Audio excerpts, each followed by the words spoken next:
Assalamualaikum warahmatullahi wabarakatuh. Halo Mam, selamat datang di channel Medlife. Buat yang belum tahu siapa saya, nah perkenalkan nama saya Bidan Wina.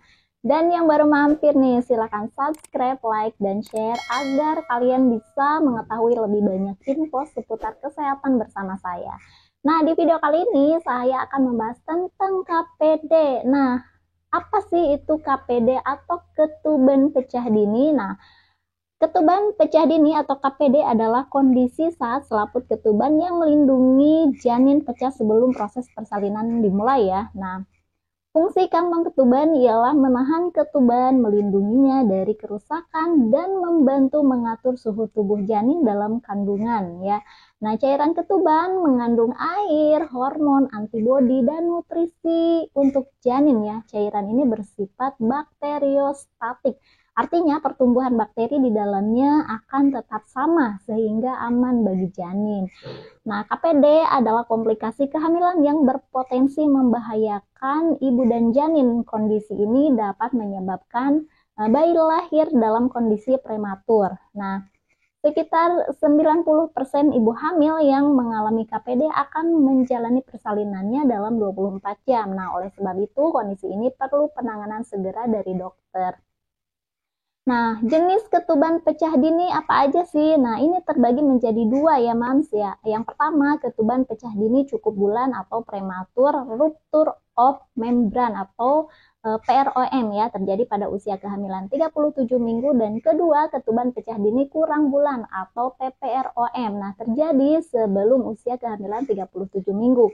Nah, PROM terjadi pada sekitar 8-10% kehamilan. Di sisi lain, PPROM menyumbang seperempat hingga sepertiga dari semua kasus kelahiran prematur. Nah, tanda dan gejala ketuban pecah dini ini yaitu mirip ketuban pecah sebagai tanda melahirkan ya, yaitu kebocoran cairan dari vagina. Nah, air ketuban bisa menetes, mengalir, atau menyembur kuat seperti saat berkemih ya. Nah, makin besar robekan pada kantung ketuban, makin banyak pula air ketuban yang keluar. Nah, cairan ini akan terus mengalir keluar sebanyak 600-800 ml atau sekitar 2-3 gelas dari robekan awal ya.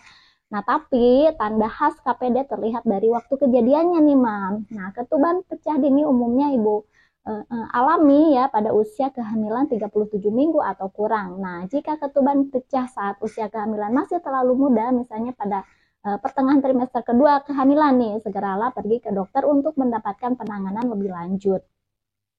Nah, lalu apa sih perbedaan air ketuban, urin, dan keputihan? Nah, cairan ketuban terasanya hangat ya, tidak berwarna dan baunya lebih manis dan tidak pesing. Sedangkan urin atau air kencing berwarna kekuningan dan berbau pesing. Kemudian keputihan berwarna putih susu dan teksturnya seperti lendir. Nah, kemudian apa sih penyebab ketuban pecah dini? Nah, pecahnya ketuban merupakan salah satu tanda mau melahirkan yang umum dialami oleh bumil ya. Nah, hingga saat ini belum diketahui pasti sih penyebab ketuban pecah dini itu apa ya. Nah, para ahli menyebutkan bahwa KPD cukup bulan bisa terjadi akibat melemahnya selaput atau kantung ketuban. Nah, sementara pada KPD kurang bulan, komplikasi ini bisa disebabkan oleh infeksi pada rahim. Nah, selain kedua kondisi tersebut, berikut adalah beberapa faktor yang dapat meningkatkan resiko mams untuk mengalami ketuban pecah dini. Yang pertama, infeksi menular seksual seperti chlamydia gonore, ya, terus kemudian pernah mengalami kelahiran prematur, merokok, ya, dan memakai zat terlarang saat hamil. Selanjutnya, perdarahan pada vagina lebih dari 1 trimester, peradangan atau infeksi pada selaput ketuban, ya, kemudian rendahnya kadar kolagen dalam jaringan kantong ketuban, volume cairan ketuban terlalu banyak, atau polihidromion, ya. Kemudian posisi bayi sungsang juga ya, karena ketendang ya. Kemudian mengalami kehamilan kembar, pernah melakukan amniocentesis pada awal kehamilan, melakukan olahraga berat atau memberikan terlalu banyak tekanan pada tubuh, pola makan juga ya, asupan gizi yang buruk selama kehamilan, kekurangan asupan vitamin C, tembaga, dan seng ya. Nah, komplikasi ketuban pecah dini pada janin, ketuban pecah dini dapat menimbulkan beberapa resiko nih, Mam. Seperti yang pertama, infeksi janin ya. Nah, resiko terbesar KPD yaitu infeksi pada janin ya. Nah, kantong dan cairan ketuban berfungsi melindungi dan mencegah infeksi pada janin di dalam kandungan ya.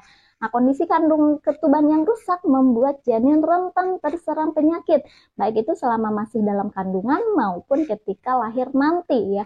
Nah, ketika ketuban diduga pecah sebelum waktunya, dokter akan menyarankan pasien untuk melakukan pemeriksaan. Setelahnya baru nih diputuskan apakah bayi harus dilahirkan segera atau tidak ya. Nah, kedua, masalah paru-paru nih. Sebelum usia kehamilan 23 minggu, bayi butuh air ketuban agar paru-parunya dapat berkembang dengan normal. Nah, perkembangan organ vital ini bisa terhambat bila ketuban pecah terlalu dini. Nah, KPD dapat meningkatkan resiko gangguan paru-paru pada bayi, salah satunya hipoplasia paru. Nah, kondisi ini membuat paru-paru bayi tidak berfungsi dengan baik karena sel paru. Saluran udara dan kantong udara atau alveoli tidak berkembang dengan sempurna. Ya, hipoplasia paru membuat bayi harus dirawat di ruang khusus atau NICU ya, atau neonatal intensive care unit segera setelah dia lahir.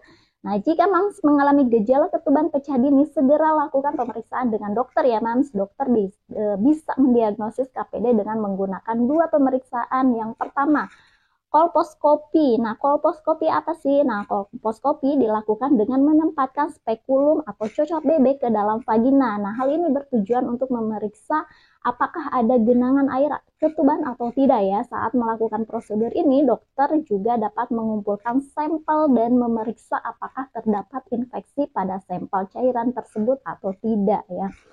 Kedua, tes pH nih. Dokter terkadang juga memeriksa pH sampel cairan dari vagina mams ya. Caranya dengan membasahi sampel cairan tersebut dengan zat berwarna pendeteksi pH nitrogen kuning. Nah, pH nitrogen akan berubah dari kuning menjadi biru kuning ya, atau biru tua bila cairan tersebut memang air ketuban ya. Jika bukan, nitrogen tidak akan berubah warna. Nah, cara mengatasi ketuban pecah dini ketika mengalami gejala terkait KPD nih, segera diperiksakan diri mams ke dokter kandungan ya. Dokter akan mempertimbangkan langkah selanjutnya sesuai dengan kondisi mams ya. Nah, jika kantung ketuban pecah lebih dari 3 minggu sebelum hari persalinan ya, mungkin saja dokter akan langsung menginduksi atau segera melakukan operasi sesar ya. Nah, langkah ini memang akan membuat bayi lahir prematur ya, tapi tindakan ini harus mam lakukan agar bayi terhindar dari resiko infeksi lebih lanjut. Nah, sementara bila kantong ketuban ya, kantung ketuban pecah dalam waktu 3 minggu sebelum kelahiran, dokter dapat menunggu mams berkontraksi sehingga persalinan dapat terjadi secara alamiah. Nah, pada kasus tertentu nih, dokter bisa saja ya menyarankan proses induksi untuk mempercepat proses kelahiran bayi mams. Nah, apabila persalinan mams dapat ditunda, dokter bisa meresepkan obat antibiotik untuk mencegah infeksi dan obat kortikosteroid untuk membantu mematangkan paru-paru janin. Pastikan untuk selalu bertanya dengan dokter ya mams tentang manfaat dan resiko dari prosedur yang tadi saya paparkan ya. Nah, pencegahan ketuban nih, pencegahan pecah dini untuk mencegah ketuban pecah sebelum waktunya ya. Berikut ini adalah hal yang sebaiknya mams lakukan. Yang pertama itu konsumsi vitamin C nih. Nah, konsumsi vitamin C dapat mencegah KPD pada wanita dengan riwayat PROM pada kehamilan sebelumnya nih. Nah, peneliti menemukan bahwa konsumsi vitamin C setelah usia kehamilan 20 minggu dapat mengubah metabolisme kolagen yang memperkuat selaput ketuban bumil. Nah, tapi hubungan antara asupan vitamin C dan manfaatnya untuk mencegah KPD masih perlu penelitian lebih lanjut ya, Mams. Kemudian yang kedua, hindari paparan rokok ya. Beberapa kasus pecahnya ketuban tidak diketahui penyebabnya ya. Nah, tapi tidak ada salahnya untuk menjaga kehamilan dengan menerapkan pola hidup sehat. Nah, salah satu hal yang perlu dihindari agar kehamilan mams terlindungi dari komplikasi yaitu asap rokok. Nah, hindari perokok atau menghirup asap rokok saat kehamilan karena keduanya dapat membahayakan janin di dalam kandungan dan meningkatkan resiko KPD ya. Nah, yang ketiga nih, rutin cek dengan dokter ya. Jangan lupa untuk mengunjungi dokter atau bidan ya secara rutin sesuai jadwal ya.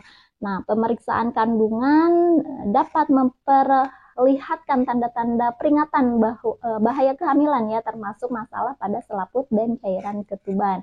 Nah, jika dokter mencurigai nih adanya masalah pada atau kantong ketuban nih, dokter dapat merencanakan perawatan seperti dengan meresepkan vitamin prenatal untuk menjaga kesehatan ibu dan janin ya. Nah, konsultasikan dengan dokter juga jika mams punya pertanyaan lebih lanjut seputar kondisi ini. Dokter bisa membantu mencarikan solusi terbaik dari masalah yang mams alami. Kesimpulannya nih, yang pertama, ketuban pecah dini atau KPD terjadi saat selaput ketuban pecah sebelum persalinan. Yang kedua, komplikasi ini dapat menyebabkan persalinan prematur dan meningkatkan risiko infeksi pada janin. Ketiga, penanganan KPD melibatkan tindakan medis termasuk induksi persalinan, pemberian antibiotik, dan obat kortikosteroid untuk mematangkan paru-paru janin. Keempat, komplikasi ini bisa dicegah dengan mengkonsumsi vitamin C, menghindari paparan asap rokok, dan rutin memeriksakan diri ke dokter kandungan ya. Nah, itulah pembahasan tentang KPD atau ketuban pecah dini. Jika ada pertanyaan, silakan Mams boleh tulis di kolom komentar atau bisa juga menghubungi nomor WhatsApp saya di nomor admin yang tertera di deskripsi. Saya Bidan Wina, semoga bermanfaat. Sampai jumpa lagi. Wassalamualaikum warahmatullahi wabarakatuh.